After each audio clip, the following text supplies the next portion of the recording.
আজকে রমাদানুল মোবারকের দ্বিতীয় জুমায় উপনীত হয়েছি এবং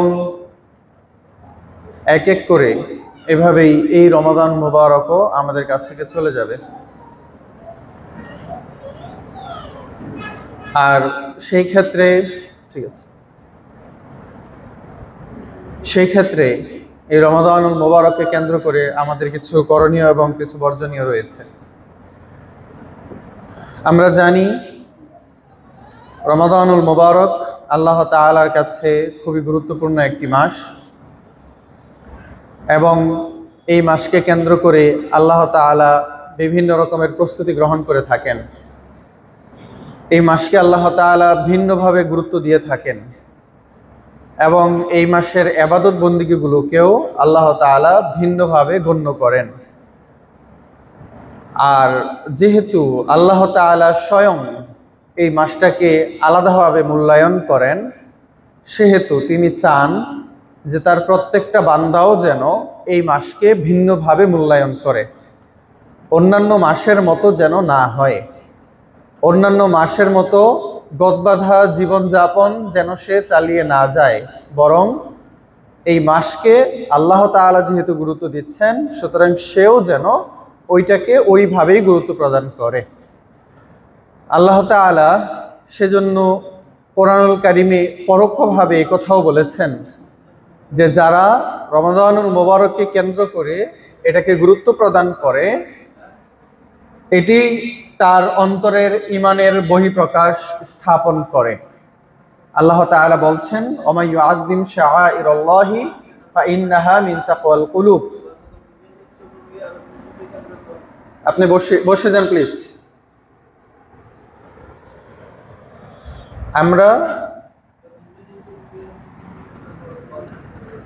আমরা রমাদানুল মোবারকের ক্ষেত্রেও সেটাই দেখতে পাই, যেটি হলো আল্লাহ তাআলার পক্ষ থেকে আসা একটি অনুগ্রহ।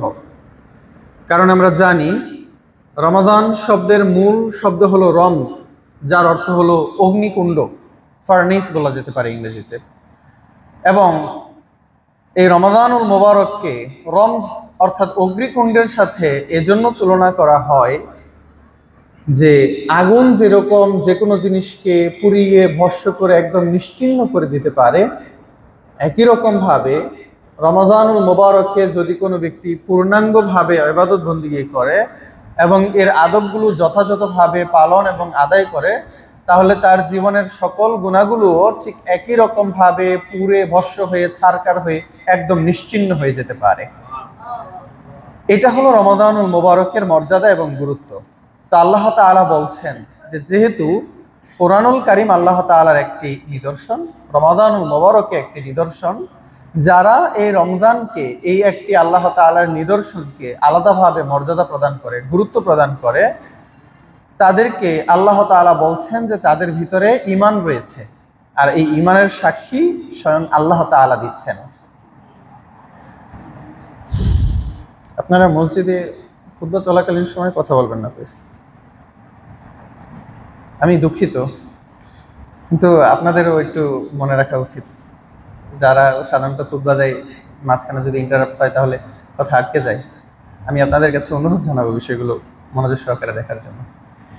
সম্মানিত উপস্থিতি মুসলিম কেরাম, আমরা বলছিলাম যে রমাদানুল মোবারকের এটি হলো একটি গুরুত্বপূর্ণ বিষয়, যে আল্লাহ তাআলা যেহেতু এটাকে গুরুত্ব দিয়ে থাকেন, সুতরাং আমাদের উচিত যে আমরাও যেন এই রমাদানকে কেন্দ্র করে গুরুত্ব দেই।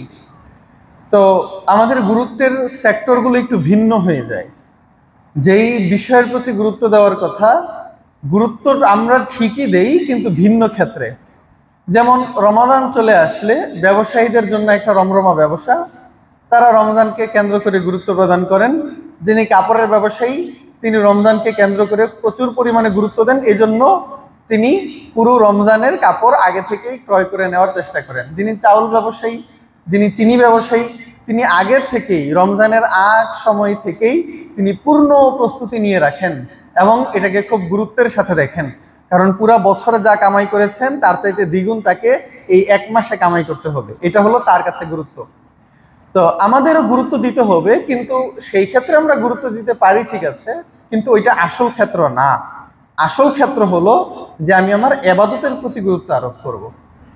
সেজন্য আল্লাহ তাআলা আমাদেরকে এখানে এই কথাই বলছেন যে যারা সত্যিকার অর্থে আল্লাহ তাআলা যেইভাবে চান যে তার বান্দা এই মাসকে গুরুত্ব দিবে, ওইভাবে যদি কোনো বান্দা এই মাসকে গুরুত্ব দিয়ে থাকে, তাহলে এইটা হলো তার ইমানের বহিঃপ্রকাশ। তার মানে তার ভিতরে যে ইমান আছে, এই সাক্ষ্য স্বয়ং কে দিচ্ছেন? আল্লাহ। সুতরাং অন্যান্য মাসে আপনি ইবাদত না করলেও যদি এই মাসে আপনি ইবাদত করে থাকেন, অন্যান্য মাসে আপনি মসজিদে এসে সালাত আদায় না করলেও যদি এই মাসে আপনি মসজিদে এসে সালাত আদায় করেন, অন্যান্য মাসে অবৈধভাবে ব্যবসা বাণিজ্য এবং অন্যায়ভাবে টাকা উপার্জন করলেও এই মাসে যদি আপনি সেগুলো থেকে বিরত থাকেন, অন্যান্য মাসে মদ, সিগারেট, গাঁজা, ইয়াবা, জর্দা যা কিছু আছে, অন্যান্য মাদকদ্রব্য গ্রহণ করলেও এই মাসে যদি আপনি অন্তত এগুলো থেকে নিজেকে বাঁচিয়ে রাখেন, তাহলে আপনার ভিতরে সামান্যতম হলেও ঈমান আছে। এই কথা আল্লাহ তাআলা বলছেন, কারণ আপনি রমজানকে গুরুত্ব দিচ্ছেন। তাহলে অন্তত পক্ষে রমজানকে গুরুত্ব দেওয়ার মানে হলো যে আমার ভিতরে ঈমান আছে। কিন্তু যাদের ভিতরে রমজানকে কেন্দ্র করে কোনো আনন্দ কাজ করে না, যাদের ভিতরে রমজান আসার পরেও কোনো রকমের পরিবর্তন দেখা যায় না, যাদের পূর্ববর্তী জীবন এবং রমাদানুল মোবারকের জীবন একই রকম থাকে, বরং কিছু কিছু মানুষের ক্ষেত্রে রমজান হয়ে যায় অপরাধের আরো বিস্তর একটি জায়গা। অন্যান্য মাসে সিন্ডিকেটের পরিমাণ 1+ থাকলো, রমজানে সেটা দ্বিগুণ হয়ে যায়। অন্যান্য মাসে পাপাচারের কাজকর্ম সামান্যতম থাকলো, রমজানে সেটা ডাবল হয়ে যায়। তাদের জন্য কি সেটা ঈমানের বহিঃপ্রকাশ নাকি পাপাচারের বহিঃপ্রকাশ? পাপাচারের বহিঃপ্রকাশ। সম্মানিত উপস্থিতি মুসলিম কেরাম, সুতরাং আমাদেরকে গুরুত্ব দিতে হবে যাতে করে এই রমজানকে কেন্দ্র করে আমরা বিষয়টাকে অন্যরকম ভাবে চিহ্নিত করতে পারি। আল্লাহ রাসূল সাল্লাল্লাহু আলাইহি ওয়াসাল্লাম আরো বলছেন যে যখন রমাদানুল মোবারক আসে, তখন প্রত্যেকটা দিনে আল্লাহ তাআলা আসমান থেকে ফেরেশতা পাঠিয়ে দেন। প্রত্যেকটা দিন, তার মানে আজকেও ফেরেশতা পাঠানো হয়েছে। কি জন্য এই রমাদানুল মোবারকে ফেরেশতা পাঠানো হয়? তাদের কাজ হলো যে তারা মানুষকে ডাকতে থাকেন, ইয়া বাগিয়াল খায়রি আকবিল ওয়া ইয়া বাগিয়াশ শাররি আকসির। এই যারা এতদিন খারাপ কাজ করতা, যারা এতদিন পাপাচার করেছো, যারা এতদিন পর্যন্ত অন্যায়ের সাথে যুক্ত ছিল, থামো, অন্তত এই সময়টুকু থামো, আকসির, কাজটা কমাও এবং তোমার পাপের পরিমাণটা যেন কমে যায়, পাপের পরিমাণ কমানোর চেষ্টা করো। ইয়া বাগিয়াল খায়রি আকবিল। আর যারা এতদিন মোটামুটি ভালো কাজ করতা, যারা চেষ্টা করতা মসজিদের শেষ কাতারে হলেও থাকার জন্য, যারা চেষ্টা করতা গীবত থেকে বাঁচার জন্য, যারা চেষ্টা করতা পাপের সাথে সম্পৃক্ত না হওয়ার, এই সময়টাতে এসে এটাকে আরো শক্তিশালী করো, এটাকে আরো জোরদার করো। অন্যান্য মাসে যদি অবস্থা তোমার এমন হয় যে কোনো রকমে তুমি শেষ কাতারে এসেছো, তাহলে এই মাসে যেন তুমি প্রথম কাতারে থাকতে পারো। অন্যান্য মাসে যদিও এমন হয় যে তুমি কোনো রকম ভাবে পাপ থেকে মুক্ত রাখার চেষ্টা করছো, কিন্তু এই মাসে যেন তুমি তোমার পাপ থেকে সম্পূর্ণভাবে মুক্ত হয়ে যেতে পারো। তো যারা এতদিন পর্যন্ত খারাপ কাজ করছিল তারা থামো, আর যারা ভালো কাজ করে আসছিল তারা আরো সামনে অগ্রসর হও, তারা তাদের ইবাদতের পরিমাণটাকে আরো বাড়িয়ে নাও। এখানে ছোট্ট একটা প্রশ্ন আমাদের আসতেই পারে যে ফেরেশতারা আমাদেরকে ডাকছেন, আল্লাহ তাআলা পাঠিয়েছেন, কিন্তু ফেরেশতাদের ডাক কি আমরা শুনতে পাই? না। আপনারা শুনতে পেয়েছেন কেউ? তাহলে এই ডাকের লাভটা কি হলো? আল্লাহ তাআলা আসমান থেকে ফেরেশতা পাঠিয়েছেন, ফেরেশতারা আমাদেরকে ডাকছেন যাতে করে আমরা নেক আমল করি, কিন্তু এই ডাক কি আমরা শুনতে পাই? তাহলে ফেরেশতা পাঠানোর লাভটা কি হলো? অযৌক্তিক হয়ে যাচ্ছে না বিষয়টা? আচ্ছা, এর উত্তর আছে। এর উত্তর আমরা গত বছরও বিস্তারিত দিয়েছিলাম, আজকে সংক্ষিপ্তভাবে উত্তরটা দিয়ে দিচ্ছি। সেটি হলো যে এই উত্তর পাওয়ার জন্য আমাদেরকে আরেকটু বিস্তরভাবে দেখতে হবে। আল্লাহ সুবহানাহু ওয়া তাআলা আমাদেরকে সৃষ্টি করার পরে তিনি আমাদের কাছ থেকে একটা অঙ্গীকার নিয়েছিলেন। অঙ্গীকারটা কি? আলাস্তু বিরব্বিকুম ক্বালু বালা। আল্লাহ তাআলা সকল মানুষকে, সকল মানুষের আত্মাকে, অর্থাৎ আমি আপনি সকলেই ওই জায়গাতে ছিলাম, ওই রূহের জগতে আল্লাহ তাআলা সকলকে একত্র করে জিজ্ঞাসা করেছিলেন যে আলাস্তু বিরব্বিকুম, আমি কি তোমাদের রব নই? তখন আমরা সকলে উত্তরে কি বলেছিলাম? বালা, হ্যাঁ আল্লাহ, অবশ্যই আপনি আমাদের রব, আপনি আমাদের প্রতিপালক। কিয়ামতের দিনে আল্লাহ তাআলা এই বিষয়টাকে ইন্ডিকেট করে আমাদেরকে ধরবেন। আল্লাহ তাআলা বলবেন যে তোমাদেরকে দুনিয়াতে পাঠানোর পূর্বে অঙ্গীকার নিয়েছিলাম, তোমরা শপথ করেছিলে আমি আল্লাহ তাআলাকে একক রব বলে তোমরা স্বীকৃতি দিয়েছিলে, তোমরা এটাও এনশিওর করেছিলে, নিশ্চয়তা দিয়েছিলে যে তোমরা দুনিয়াতে গিয়ে ভালো কাজ করবে, কিন্তু তারপরও তোমরা তোমাদের অঙ্গীকার রাখো নাই, সুতরাং এই মুহূর্তে তোমাদেরকে জাহান্নামে প্রেরণ করছি। এখন আপনি চিন্তা করেন তো, আপনি যে আল্লাহ সুবহানাহু ওয়া তাআলার সামনে ওই রূহের জগতে দাঁড়িয়ে থাকা অবস্থায় আল্লাহ তাআলা আপনাকে প্রশ্ন করেছিলেন যে আমি কি তোমার রব নই, এবং আপনি যে উত্তর দিয়েছিলেন হ্যাঁ আল্লাহ আপনি আমার রব, এই কথা কি আপনার মনে আছে? আমার মনে আছে? আছে কারো মনে? নাই। দুনিয়াতে আল্লাহ তাআলা পাঠিয়েছেন, আমাদেরকে ভুলিয়ে পাঠিয়েছেন। আমরা জানতে পেরেছি রাসূল সাল্লাল্লাহু আলাইহি ওয়াসাল্লামের মাধ্যমে, আমরা জানতে পেরেছি কোরআনুল কারীম থেকে, কিন্তু আল্লাহ তাআলা তো ওই ঘটনা আমাদের এখনো মনে রাখার নাই। যদি মনে থাকতো তাহলে তো আজকে নাস্তিক থাকতোই না, যদি মনে থাকতো আমরা তো আজকে পাপের সাথে লিপ্ত হতামই না। তাহলে কি জন্য আল্লাহ তাআলা ওই সময়টাতে আমাদেরকে শপথ করিয়েছিলেন, আমাদেরকে আবার ভুলিয়ে দিয়েছেন, আবার কিয়ামতের দিন আমাদেরকে এইটার জন্য ধরবেন যে কেন আমরা ভুলে গেলাম? বিষয়টা অবাস্তব হয়ে যাচ্ছে না? অযৌক্তিক হয়ে যাচ্ছে না? অলিক হয়ে যাচ্ছে না? আসলে বিষয়টা কি হতে পারে? দুইটার বিষয় একই রকম। আল্লাহ তাআলা আমাদেরকে শপথ করিয়েছিলেন, আমাদের মনে নাই। আবার আল্লাহ তাআলা প্রত্যেক রমজানে, এমনকি আজকেও আল্লাহ তাআলা ফেরেশতা পাঠিয়েছেন, আমাদেরকে ডাকছেন, এখনো ডাকছেন, কিন্তু আমরা শুনতে পাচ্ছি না। তাহলে এই ফেরেশতা পাঠানোরই বা মানে কি, আর এই ডাকারই বা মানে কি? এর জবাব হলো, যদিও আপনি এই রমজান মুবারকে তারা ডাকছেন কিন্তু শুনতে পাচ্ছেন না, কিন্তু এই অনুভূতি আল্লাহ তাআলা আপনার হৃদয়ে দিয়ে দিয়েছেন। যদিও আপনি ভুলে গিয়েছেন যে আল্লাহ তাআলার কাছে আপনি স্বীকৃতি দিয়েছিলেন, কিন্তু আজকে আপনার মনে নাই, কিন্তু তারপরও এই অনুভূতিটুকু আল্লাহ তাআলা আপনার হৃদয়ে দিয়ে দিয়েছেন। যেটুকু মানুষই আপনি হন না কেন, আপনার ভিতরে যদি সামান্যতম ঈমানও থাকে, তারপরও অন্যান্য মাসে আপনি পাপ করলে সহজে করতে পারেন, কিন্তু রমজান মাসে পাপ করতে গেলে এইটুকুও কি বাধে না যে আরে রমজান মাস, অথবা রোজা রেখেছি, পাপটা ইফতারের পরে করি, অথবা এই সময়টাতে পাপটা না করি? এই অনুভূতিটুকু কি আমাদের হৃদয়ে আসে না? অবশ্যই আসে। এই অনুভূতিটাই আসে ওই ডাকের কারণে।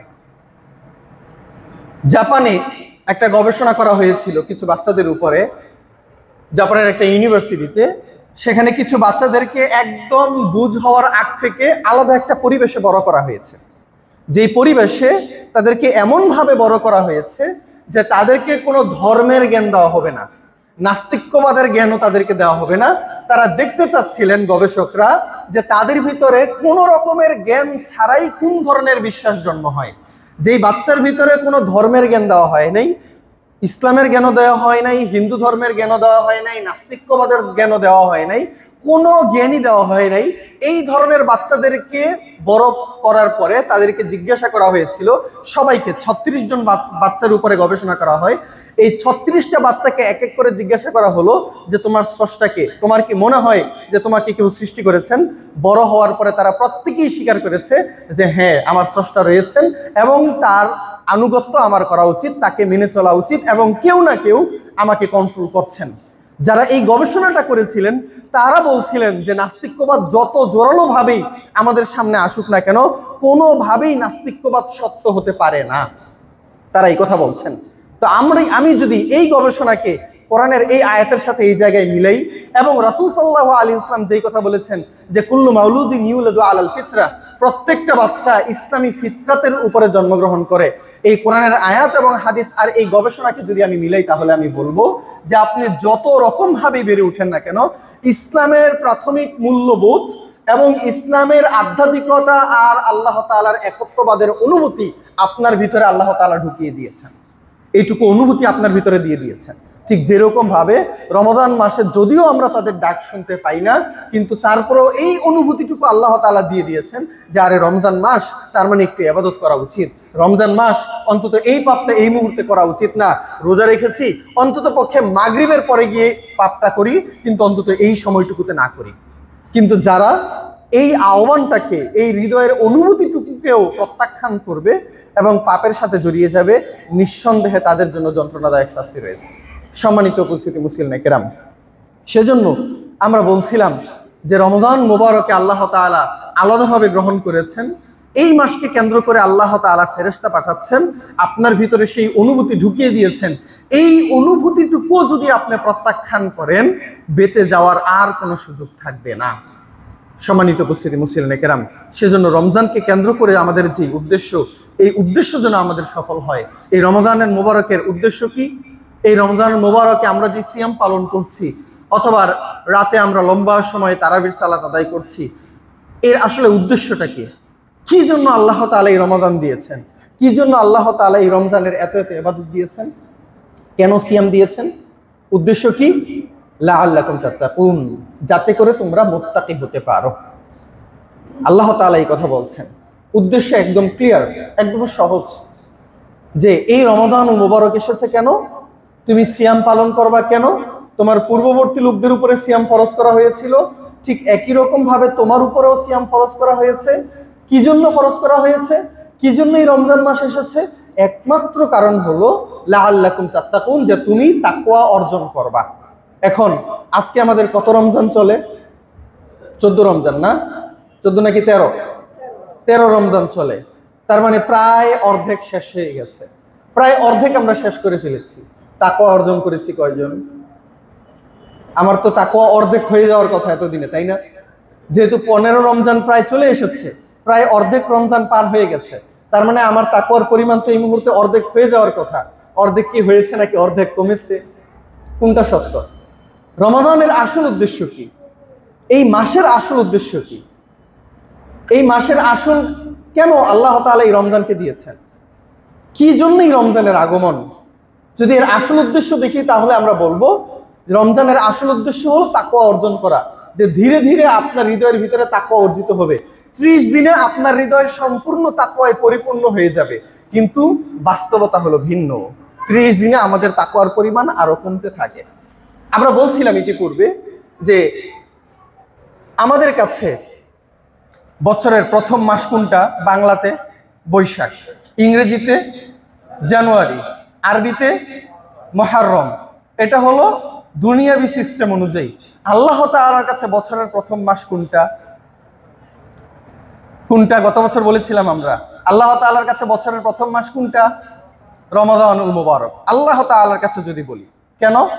কারণ হলো আপনার দৈনিক আমল দুইটা টাইমে আল্লাহ তাআলার কাছে পাঠানো হয়। আপনার দৈনিক রিপোর্ট ফেরেশতারা আল্লাহ তাআলার কাছে উত্থাপন করেন কোন কোন টাইমে? ফজরের সময় এবং আসরের সময়। আলহামদুলিল্লাহ, মনে আছে, ধন্যবাদ আবু তাহের কাকাকে। তাহলে এই দুইটা টাইমে আপনার দৈনিক রিপোর্ট পাঠানো হয়। সাপ্তাহিক রিপোর্ট কি কি বারে পাঠানো হয়? সোমবার এবং বৃহস্পতিবার। আর বাৎসরিক রিপোর্ট আল্লাহ তাআলার কাছে কোন মাসে পাঠানো হয়? শাবান মাসে। কোন মাসে? শাবান মাসে। তার মানে আপনি এই রমজান থেকে নিয়ে একদম শাবান পর্যন্ত পুরো বছর যা যা আপনি ইবাদত করেছেন, বছরের লাস্ট টাইমে অর্থাৎ লাস্ট মান্থে আল্লাহ তাআলার কাছে আপনার এক বছরের রিপোর্ট উপস্থাপন করা হবে। তাহলে সেই হিসেবে পুরো বছরের রিপোর্ট যদি শাবান মাসে আল্লাহ তাআলার সামনে উপস্থাপন করা হয় এবং তার পরবর্তী মাস যদি রমজান হয়, তাহলে আমরা ধরেই নিতে পারি যে আল্লাহ তাআলার কাছে প্রথম মাস কোনটা? রমাদানুল মুবারক। কারণ আমরা আমাদের বাৎসরিক হিসাব কবে গ্রহণ করি? বছরের একদম শেষে। তো আল্লাহ তাআলার কাছেও যেন মনে হচ্ছে যে বছরের সর্বশেষ মাস শাবান হওয়ার কারণেই আল্লাহ তাআলা শাবান মাসে আপনার এই রিপোর্টগুলো গ্রহণ করেন। সেজন্য রাসূল সাল্লাল্লাহু আলাইহি ওয়াসাল্লামকে জিজ্ঞাসা করা হয়েছিল যে আল্লাহ রাসূল, রমজান ছাড়া অন্য কোনো মাসে আপনাকে এত সিয়াম পালন করতে দেখি না, যত না সিয়াম আপনি শাবান মাসে পালন করেন।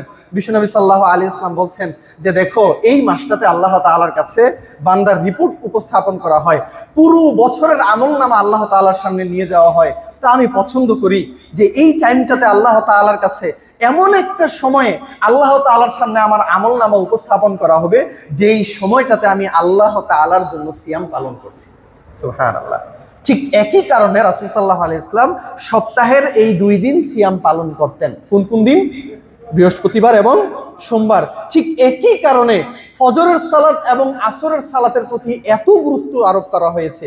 কারণ রাসূল সাল্লাল্লাহু আলাইহি ওয়াসাল্লাম বলছেন যে আমি এমন টাইমে আল্লাহ তাআলার জন্য সিজদারত অবস্থায় থাকতে পছন্দ করি, এমন একটা টাইমে আল্লাহ তাআলার জন্য আমি সালাতে দাঁড়ানো অবস্থায় থাকতে পছন্দ করি, যেই টাইমটাতে একই সময়ে আল্লাহ তাআলার সামনে আমার রিপোর্ট উপস্থাপন করা হচ্ছে। তো আমরা বলছিলাম যদি বিষয়টা এমনই হয়ে থাকে যে আল্লাহ তাআলার কাছে বছরের প্রথম মাস হলো রমাদান, তাহলে আমি এবার বলবো যে আল্লাহ তাআলা রমজান মাসে অর্থাৎ বছরের প্রথম মাসটা আপনার জন্য রমাদানুল মুবারক এজন্য রেখেছেন যে আপনি এই এক মাসে ইবাদত করতে করতে এত পরিমাণে তাকওয়া অর্জন করবেন যে আপনি পরবর্তী 11 মাস এই তাকওয়া নিয়ে চলতে পারবেন। তার মানে আল্লাহ তাআলার উদ্দেশ্য ছিল যে আপনার রমজানের প্রথম রাত্রে হয়তোবা আপনার তাকওয়ার পরিমাণ কম থাকবে, রমজানের দ্বিতীয় রাত্রে একটু বেড়ে যাবে, তৃতীয় রাত্রে আরো একটু বেড়ে যাবে, এইভাবে 30 দিন আস্তে আস্তে আস্তে আস্তে আপনার তাকওয়ার পরিমাণ সম্পূর্ণ উচ্চ লেভেলে চলে যাবে এবং আপনার ইমানদারিতা, আপনার দিনদারিতা সর্বোচ্চ অপটিমাম পর্যায়ে থাকবে, সর্বোচ্চ পর্যায়ে থাকবে। আর এই পরিপূর্ণ তাকওয়া নিয়েই আপনি পরবর্তী 11 মাস ইবাদত করে যেতে পারবেন, শয়তান আপনাকে পাকড়াও এবং ধরাশায়ী করতে পারবে না। তাহলে হওয়ার কথা ছিল রমজানের প্রথম রাতের তারাবিতে যেই পরিমাণ মুসল্লি হয়, পরবর্তী রাতে তার চাইতে বেশি মুসল্লি হবে, পরবর্তী রাতে তার চাইতে বেশি মুসল্লি হবে। 30তম রাত্রিতে গিয়ে দেখা যাবে যে মসজিদে জায়গাই হচ্ছে না মুসল্লির কারণে। আসলে কি বাস্তব চিত্র এমন না? প্রথম রাতে যেই পরিমাণ মুসল্লি হয়, আমাদের বর্তমান সময়ে আজকে 14তম রাতে অথবা 13তম রাতে কি এই পরিমাণ মুসল্লি হয়েছিল? ইমাম সাহেবরা কি বলতে পারবেন? না। তার মানে বোঝা যাচ্ছে যে আল্লাহ তাআলার দেওয়া উদ্দেশ্য আর আমাদের বাস্তবতার মধ্যে বিশাল ফারাক দেখা যাচ্ছে, বিশাল পার্থক্য। সম্মানিত উপস্থিতি মুসলিম কেরাম, অনেকে একটা হাদিসের একটু ভুল ব্যাখ্যা করে থাকেন। রাসূল সাল্লাল্লাহু আলাইহি ওয়াসাল্লাম বলছেন, মানিসাতা আমিন কুলবা ফালিয়াতাজাওয়াজ, যদি কোনো ব্যক্তি মোহরের সামর্থ্য রাখে তাহলে সেই ব্যক্তি যেন বিবাহ করে নেয়, আর যে ব্যক্তি বিবাহের সামর্থ্য রাখে না সেই ব্যক্তি যেন সিয়াম পালন করে। এই একটা হাদিস রয়েছে। এখন অনেকে এই হাদিস দ্বারা এই অর্থ করেন, আমি এরকম অনেক আলেমকে বলতে শুনেছি যে যদি কোনো ব্যক্তি সিয়াম পালন করে তাহলে এই যে দিনে 3 বার খাবার পরিবর্তে মাত্র 2 বার খাচ্ছে, এই জন্য তার যে সেক্সুয়াল পাওয়ার এটা তুলনামূলক কমে যাবে, তার যে কাম প্রবৃত্তি এটা কমে যাবে, এই জন্য সে নিজের উপরে তুলনামূলক বেশি কন্ট্রোল রাখতে পারবে। অনেকে এরকমটা মনে করেন, কিন্তু আমি কয়েকটা গবেষণাপত্র পড়ার পরে আমি দেখতে পেয়েছি, অনেকগুলো গবেষণাপত্র আমি পড়েছি, আমি কয়েকটা গবেষণাপত্র পড়ার পরে দেখছি যে অসংখ্য বিশ্ববিদ্যালয়ে, মালয়েশিয়ার ইউনিভার্সিটিতেও এটার উপরে গবেষণা করা হয়েছে যে যদি কোনো ব্যক্তি রোজা রাখে তাহলে রোজা রাখার কারণে কি আসলেই তার কাম প্রবৃত্তি কমে নাকি কমে না। তারা দেখলেন যে কোনো রকমের পার্থক্যই তৈরি হয় না। রোজা রাখেন অথবা না রাখেন, এই কারণে আপনার শরীরের যে সেক্সুয়াল যে আকাঙ্ক্ষা, ডিজায়ার, এটার মধ্যে কোনো রকমের পার্থক্য তৈরি হয় না। তো এখন তারা বলছেন যে তাহলে এর অর্থ কি হতে পারে? কেন আল্লাহ রাসূল সাল্লাল্লাহু আলাইহি ওয়াসাল্লাম বলছেন যদি তুমি বিবাহ করতে না পারো তাহলে অন্যায় থেকে বাঁচার জন্য সিয়াম পালন করো, অথচ সিয়াম পালন করলে তোমার সেক্সুয়াল পাওয়ার তো কমবে না, তাহলে কি জন্য সিয়াম পালন করবা? তখন এটার সাথে তারা মিলিয়েছেন যে আল্লাহ তাআলা কোরআনুল কারীমের মধ্যে বলছেন যে লাআল্লাকুম তাত্তাকুন, সিয়াম পালন করার উদ্দেশ্য হলো তাকওয়া অর্জন করা। তাহলে যেই ব্যক্তি তাকওয়া অর্জন করতে পারবে সিয়াম পালন করার মাধ্যমে, ওই ব্যক্তি নিজের নাফসকে কন্ট্রোল করতে পারবে, ওই ব্যক্তি নিজের আত্মাকে নিয়ন্ত্রণ করতে পারবে, নিজের প্রবৃত্তির উপরে নিজের সক্ষমতা ধারণ করতে পারবে। আসলে সিয়াম পালন করার মাধ্যমে আপনার সেক্সুয়াল ডিজায়ার কমে যাবে অথবা যৌন আকাঙ্ক্ষা কমে যাবে, বিষয়টা এমন নয়, বরং আপনার তাকওয়া বৃদ্ধি পাবে, যে তাকওয়ার মাধ্যমে আপনি অন্যায় জায়গায় অথবা অবৈধ জায়গায় আপনার যৌন আকাঙ্ক্ষার প্রয়োগ ঘটাবেন না। এইটা হলো বিজ্ঞানীদের গবেষণা। তাহলে আমরা যদি এই কথা এই মুহূর্তে এখানে উপস্থাপন করি তাহলে আমরা বলবো যে তাহলে রমাদানুল মুবারক অথবা সিয়াম পালন করার একমাত্র টার্গেট হলো যে আপনি তাকওয়া অর্জন করবেন। আমি আবারও এই প্রশ্ন করতে চাই, আজকে 13তম রোজা চলে, তাকওয়া অর্জন করেছি কয়জন? অথবা কতটুকু পার্সেন্ট আমার হৃদয়ের ভিতরে তাকওয়া অর্জিত হয়েছে? উদ্দেশ্য তো ছিল এই যে আজকে 13তম সিয়াম চলছে, আজকে প্রায় অর্ধেক হয়ে গেছে, তার মানে আমার তাকওয়া অর্ধেক হয়ে গেছে। কিন্তু তাকওয়া আমার প্রথম রাতে যেই পরিমাণ ছিল এখন সেটা থেকেও অর্ধেক নেমে গেছে, উল্টো বাড়ে নাই। তাহলে আমাদের অবস্থা কেন এমন? কেন আমরা রমাদানুল মুবারককে কেন্দ্র করে গুরুত্ব দিতে পারি না? কবে আমরা শুধরাবো এবং কবে এটাকে অনুমান করতে পারবো? আমি যদি আপনাদেরকে প্রশ্ন করি যে দেখেন, আমরা দুই ধরনের মানুষ দেখতে পাই। কিছু মানুষ আছে আগে থেকেই ধার্মিক, মোটামুটি ইবাদত বন্দেগী করেন, ইবাদত গুজার মানুষ, আর কিছু কিছু মানুষ আছেন পাপী, অনেক পাপের সাথে জড়িত। আমি যদি প্রশ্ন করি যে এই রমাদানুল মুবারক কাদের জন্য এসেছে, মূলত কাদেরকে উদ্দেশ্য করে আল্লাহ তাআলা এই রমজানকে পাঠিয়েছেন? ইবাদত গুজার বান্দাদের জন্য নাকি পাপী বান্দাদের জন্য? কাদের জন্য পাঠিয়েছেন? আমি জবাবে বলবো পাপী বান্দাদের জন্য। আপনার কাছে অবাক লাগতে পারে, কিন্তু আমি আপনাকে খুব জোরালোভাবেই বলবো যে এই রমজান এসেছে কেবলমাত্র পাপীদের মতো। আমি আপনার মতো পাপীদের জন্য এই রমজান এসেছে। আপনি হাদিসগুলোর দিকে তাকান, আপনি কোরআনের আয়াতের দিকে তাকান, আপনার কাছে ক্লিয়ার হয়ে যাবে। রমজান এসেছে লাআল্লাকুম তাত্তাকুন, যাতে করে তোমরা তাকওয়া অর্জন করতে পারো। তো তাকওয়া কারা অর্জন করবে?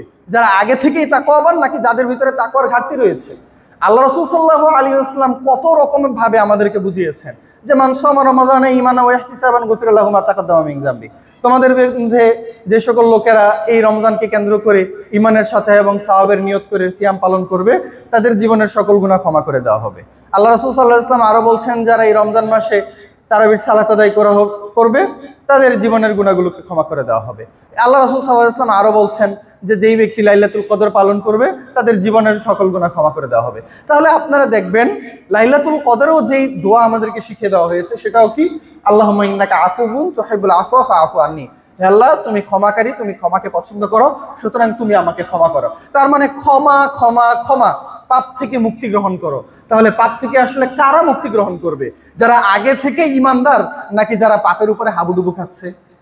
যারা পাপী। তাহলে এই হাদিসগুলোর দিকে তাকিয়ে আমি বলবো যে এই রমাদানুল মুবারক এসেছে মূলত সত্যিকার অর্থে পাপী বান্দাদের জন্য। সেজন্য আল্লাহ রাসূল সাল্লাল্লাহু আলাইহি ওয়াসাল্লাম বলছেন যে যারা এই রমাদানুল মুবারক পাওয়ার পরেও নিজেদের পাপ থেকে নিজেরা মুক্ত করে নিতে পারে নাই, তারা ধ্বংস। রাসূল সাল্লাল্লাহু আলাইহি ওয়াসাল্লাম জিবরিল আলাইহিস সালাতু ওয়াসসালামের দোয়ার উপরে তিনি আমিন বলেছেন, তিনি সহমত পোষণ করেছেন। তাহলে এই রমজানুল মুবারকের একমাত্র টার্গেট হলো যে আপনি পাপ থেকে নিজেকে মুক্তি গ্রহণ করবেন। আপনার রহমতের দরজা কেন খুলে দেওয়া হয়েছে পুরো 30 দিনের জন্য? কেন জান্নাতের দরজা খুলে দেওয়া হয়েছে? কেন শয়তানকে শৃঙ্খলাবদ্ধ করা হলো? কেন আসমানের দরজা খুলে দেওয়া হলো? একমাত্র কারণ হলো যে আপনার জন্য তাওবা করাটা যেন সহজ হয়ে যায়, যাতে করে আপনি সহজে আপনার গুনাহ থেকে নিজেকে মুক্ত করতে পারেন, যাতে করে আপনি পাপ থেকে সহজেই নিজেকে ছাড়িয়ে নিতে পারেন। তাহলে এই রমজানের একমাত্র টার্গেট হলো পাপীদেরকে উদ্দেশ্য করে। কিন্তু আসলেই কি পাপীরা এখান থেকে সুবিধা গ্রহণ করতে পেরেছে? আমি কি পাপী হিসেবে সুবিধা গ্রহণ করতে পেরেছি? আপনি যদি পাপী হয়ে থাকেন, তাহলে কি আপনি এই রমাদানুল মুবারকের সর্বোচ্চ সুবিধাটুকু অর্জন করতে পেরেছেন? আল্লাহ তাআলা ভালো জানেন, আল্লাহ তাআলা ভালো জানেন। কিন্তু আমরাও কিছু বাস্তবতা দেখতে পাই, যেটার মাধ্যমে আমরাও অনুধাবন করতে পারি যে আসলেই কি পাপীরা এখান থেকে সুবিধা গ্রহণ করতে পারছে কি না।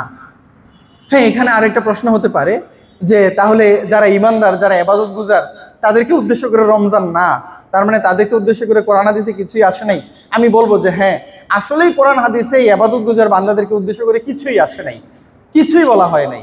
তবে তার একটা কারণ যদি আমি আপনাদেরকে বলি, একটা ছোট্ট গল্প বললে আপনারা হয়তো বা সহজে বুঝতে পারবেন। সেটি হলো যে ধরেন আপনি ডাক্তারের কাছে গিয়েছেন, ডাক্তার আপনাকে প্রচুর পরিমাণে প্রেসক্রিপশন দিল।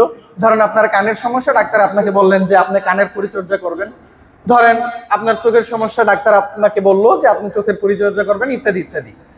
কিন্তু আপনি ডাক্তারের কাছে শ্বাস প্রশ্বাসের সমস্যার কারণে গেলেন, এবং সেই জন্য ডাক্তার আপনাকে বললেন যে ঠিক মতো শ্বাস প্রশ্বাস নেবেন, শ্বাস প্রশ্বাস কখনো বন্ধ রাখবেন না। এরকম উপদেশ দুনিয়াতে কোনোদিন কোনো ডাক্তার কাউকে দিয়েছেন? না। কেন দেন নাই? কারণ এটা বাই ন্যাচারাল। আপনাকে আমি বলি অথবা না বলি, আপনি শ্বাস প্রশ্বাস নিবেনই। শ্বাস প্রশ্বাস যদি আমি আপনাকে নিষেধও করি, ধরেন আমি বিশাল বড় এক ডাক্তার এবং আমি আপনাকে বললাম যে ভাই শ্বাস প্রশ্বাস নেওয়া যাবে না, শ্বাস প্রশ্বাস কম নিলেই আপনি সুস্থ থাকবেন, আপনি কি শ্বাস প্রশ্বাস নেওয়া বন্ধ করবেন? না। তাহলে যেই লোকটার জন্য শ্বাস প্রশ্বাস নেওয়াটা বাই ন্যাচারাল, তিনি, তাকে বলা হোক অথবা না বলা হোক, তিনি শ্বাস প্রশ্বাস নিবেনই। তাকে এটা বলা মানে অনর্থক। সেজন্য আমরা এই জায়গা থেকে বলবো, যারা ঈমানদার বান্দা রয়েছে, তারা তো এমনিতেই আল্লাহ তাআলার ইবাদত করার জন্য উঠে পড়ে লেগে আছে, এবং রমাদান মুবারক তাদের জন্য, তাদের হাতে আসমানের চাঁদ পাওয়ার মতো। তারা এটার সর্বোচ্চ ব্যবহার করার জন্য আগে থেকেই উদ্গ্রীব। হয়তোবা এজন্যই আল্লাহ তাআলা ঈমানদার বান্দাদেরকে আর আলাদা করে, যারা খুব ঈমানদার এবং তাকওয়াবান, তাদেরকে আলাদা করে আল্লাহ সুবহানাহু ওয়া তাআলা এই রমজানকে সর্বোচ্চ ব্যবহার করার কথা বলেন নাই। সম্মানিত উপস্থিতি মুসলিম কেরাম, তাহলে বোঝা যাচ্ছে যে এই রমাদানুল মুবারক আমাদের জন্য, যারা আমরা পাপী, তারপরেও আল্লাহ তাআলা আকাঙ্ক্ষী হয়ে আল্লাহ তাআলা আমাদেরকে অ্যাড্রেস করছেন যে ইয়া আইয়ুহাল্লাযীনা আমানু, হে ঈমানদারগণ, আল্লাহ তাআলা আমাদেরকে ঈমানদার হিসেবে আখ্যায়িত করছেন। আল্লাহ তাআলা কামনা করছেন যে আমার বান্দা কোনো না কোনো সময়ে ফেরত আসবে এবং এই রমজানুল মুবারককে কেন্দ্র করে সে আমি আল্লাহ তাআলার কাছে পানা চাইবে, সে আমি আল্লাহ তাআলার কাছে ফিরে আসবে, সে আমি আল্লাহ তাআলার ইবাদত গুজার হবে। সুতরাং আমাদের উচিত হবে যে আমরা আল্লাহ সুবহানাহু ওয়া তাআলার এই রমজানকে কেন্দ্র করে সর্বোচ্চ উপকারিতা যেন গ্রহণ করতে পারি। এই রমজানকে কেন্দ্র করে যত রকমের ইবাদত রয়েছে প্রত্যেকটা ইবাদতকে যেন আমি বেছে বেছে গ্রহণ করতে পারি, পালন করতে পারি, আদায় করতে পারি, সেই টার্গেট আমার থাকা উচিত, সেই লক্ষ্য আমার গ্রহণ করা উচিত। যদি আমি এই লক্ষ্য গ্রহণ করি তবেই কেবলমাত্র আমার জন্য এই রমাদানুল মুবারকের সর্বোচ্চ সুবিধা গ্রহণ করা সম্ভব। আর যদি না করি তাহলে এর পরিণতি কতটা ভয়াবহ হতে পারে, কতটা ভয়াবহ হতে পারে। আমি তার আগে আপনাদেরকে প্রশ্ন করতে চাই, রাসূল সাল্লাল্লাহু আলাইহি ওয়াসাল্লাম কি তার জীবনে কখনো বদদোয়া করেছেন? তিনি কি কখনো কাফেরের বিরুদ্ধে বদদোয়া করেছেন? আপনারা ইতিহাস জেনে থাকবেন যে রাসূল সাল্লাল্লাহু আলাইহি ওয়াসাল্লাম তায়েফের ময়দানে গিয়েছিলেন তাদের কাছে দাওয়াত পৌঁছে দেওয়ার জন্য। তায়েফবাসী তার সাথে কি আচরণ করেছে? তাকে এত পরিমাণে রক্তাক্ত করা হয়েছে যে তার সমস্ত শরীর থেকে রক্ত প্রবাহিত হয়েছে। রাসূল সাল্লাল্লাহু আলাইহি ওয়াসাল্লামের মাথায় এক পর্যায়ে পাথর দিয়ে আঘাত করা হলো, তিনি সেন্সলেস হয়ে এক গাছের তলায় পড়ে গেলেন। রাসূল সাল্লাল্লাহু আলাইহি ওয়াসাল্লাম এতটাই রক্তাক্ত হয়ে গিয়েছিলেন যে তার পায়ের জুতা তার পায়ের সাথে লেগে গিয়েছিল কেবলমাত্র রক্তের কারণে। রাসূল সাল্লাল্লাহু আলাইহি ওয়াসাল্লামের যখন সেন্স ফিরে আসলো, রাসূল সাল্লাল্লাহু আলাইহি ওয়াসাল্লামের কাছে সাথে সাথে জিবরিল আলাইহিস সালাতু ওয়াসসালাম চলে আসলেন। জিবরিল আসার পরে আল্লাহ রাসূল সাল্লাল্লাহু আলাইহি ওয়াসাল্লামকে বলছেন যে আল্লাহ রাসূল, আল্লাহ তাআলা দেখেছেন আপনার জাতি আপনার সাথে কি আচরণ করেছে। আল্লাহ সুবহানাহু ওয়া তাআলা স্বয়ং সাক্ষী, আল্লাহ তাআলা আমাকে পাঠিয়েছেন এই সম্পূর্ণ তায়েফবাসীকে এই উহুদের পাহাড় দিয়ে একদম ধসিয়ে দেওয়া হবে, একদম সমান করে দেওয়া হবে, তাদেরকে এমনভাবে উহুদ পাহাড় দিয়ে চাপা দেওয়া হবে যে তাদের মধ্যে কেউ অবশিষ্ট থাকবে না। আল্লাহ তাআলা আমাকে পাঠিয়েছেন, সাথে পাহাড়ের ফেরেশতাদেরকে পাঠিয়েছেন কেবলমাত্র আপনার অনুমতির অপেক্ষায়। আপনি অনুমতি দিলেই আল্লাহ সুবহানাহু ওয়া তাআলা এই সম্পূর্ণ তায়েফবাসীকে তাদের মাধ্যমে এই পাহাড়ের মাধ্যমে একদম মাটির সাথে মিশিয়ে দিবেন। রাসূল সাল্লাল্লাহু আলাইহি ওয়াসাল্লাম কি বদদোয়া করেছিলেন? অনুমতি দিয়েছিলেন? না। এবং আমরা আরো জানি উহুদের ময়দানে রাসূল সাল্লাল্লাহু আলাইহি ওয়াসাল্লামের সাথে কি হয়েছে। রাসূল সাল্লাল্লাহু আলাইহি ওয়াসাল্লামের দাঁত ভেঙে ফেলা হয়েছে, তার ঘাড়ে 2টা বর্ম ছিল, এমনভাবে ইবনে কামিয়া তাকে আক্রমণ করেছে যে তার 2 বর্ম কেটে তারপর তার কাঁধে তিনি আঘাত পেয়েছেন। তার মাথার যে শিরস্ত্রাণ ছিল সেটাতে এমনভাবে আঘাত করা হয়েছে যে শিরস্ত্রাণের কণা ভেঙে রাসূল সাল্লাল্লাহু আলাইহি ওয়াসাল্লামের চোখের কোটরে গিয়ে ঢুকে গিয়েছিল। রাসূল সাল্লাল্লাহু আলাইহি ওয়াসাল্লাম অসুস্থ অবস্থায়, দুর্বল অবস্থায় যখন এক জায়গায় অবস্থান করছিলেন, ঠিক একই সময়ে আল্লাহ তাআলা আবার জিবরিল আলাইহিস সালাতু ওয়াসসালামকে পাঠিয়েছেন। আল্লাহ রাসূল, আপনি তাদের কল্যাণ কামনা করছেন কিন্তু তারা আপনার সাথে এমন আচরণ করেছে, আল্লাহ তাআলা আবার আমাকে পাঠিয়েছেন জাস্ট আপনার অনুমতির অপেক্ষায়। আপনি অনুমতি দিলেই এই সম্পূর্ণ কুরাইশবাসীকে আল্লাহ তাআলা একদম সবল উৎপাটিত করে ফেলবেন। রাসূল সাল্লাল্লাহু আলাইহি ওয়াসাল্লাম কি তাদের জন্য বদদুয়া করেছিলেন? না। সম্মানিত মুসলিমিনা কেরাম, রাসূল সাল্লাল্লাহু আলাইহি ওয়াসাল্লাম তার পুরো জীবদ্দশায় কাফেরদের বিরুদ্ধে বদদুয়া করেন নাই। রাসূল সাল্লাল্লাহু আলাইহি ওয়াসাল্লাম তার পুরো জীবদ্দশায় কোনো বেঈমানের বিরুদ্ধে বদদুয়া করেন নাই। কিন্তু রাসূল সাল্লাল্লাহু আলাইহি ওয়াসাল্লাম আমি আপনার মতো হতভাগার বিরুদ্ধেও বদদুয়া করেছেন। ঠিক একই ফেরেশতা রাসূল সাল্লাল্লাহু আলাইহি ওয়াসাল্লামের কাছে একদিন, রাসূল সাল্লাল্লাহু আলাইহি ওয়াসাল্লাম যখন মিম্বরে উঠছিলেন, ঠিক একই ফেরেশতা রাসূল সাল্লাল্লাহু আলাইহি ওয়াসাল্লামের কাছে এসে আল্লাহ রাসূল সাল্লাল্লাহু আলাইহি ওয়াসাল্লামকে বলছেন যে আল্লাহ রাসূল, যারা এই রমাদানুল মুবারক পেল, পুরো রমজান পার করে ফেলেছে কিন্তু আল্লাহ তাআলার কাছ থেকে ক্ষমা আদায় করতে পারে নাই, তারা ধ্বংস হোক। রাসূল সাল্লাল্লাহু আলাইহি ওয়াসাল্লাম বলছেন আমিন। যে যারা এত বরকতময় মাস রমাদানুল মুবারক, যেই মাসে আল্লাহ তাআলা আসমানের দরজা খুলে দিয়েছেন, রহমতের দরজা খুলে দিয়েছেন, নাজাতের দরজা খুলে দিয়েছেন, তোমার জন্য জান্নাতের দরজা খুলে রেখেছেন, তোমার জন্য যেন তাওবা করা অথবা তাকওয়া অর্জন করা সহজ হয় সেজন্য শয়তানদেরকে শৃঙ্খলাবদ্ধ করেছেন। এত কিছু করার পরেও, আসমান থেকে ফেরেশতা দিয়ে তোমাদেরকে প্রতিদিন ডাকানোর পরেও তোমরা তাকওয়া অর্জন করতে পারলা না। আল্লাহ তাআলা এত সুন্দর লাইলাতুল কদর দিয়েছেন, তারপরেও তুমি আল্লাহ তাআলার কাছ থেকে ক্ষমা অর্জন করতে পারলা না। তোমার মতো হতভাগা থাকা না থাকা সমান, তোমার মতো হতভাগা রাসূল সাল্লাল্লাহু আলাইহি ওয়াসাল্লামের উম্মত হওয়ারই যুক্তি রাখে না। সুতরাং রাসূল সাল্লাল্লাহু আলাইহি ওয়াসাল্লাম তোমার জন্য বদদুয়া করেছেন যে তুমিও ধ্বংস হও।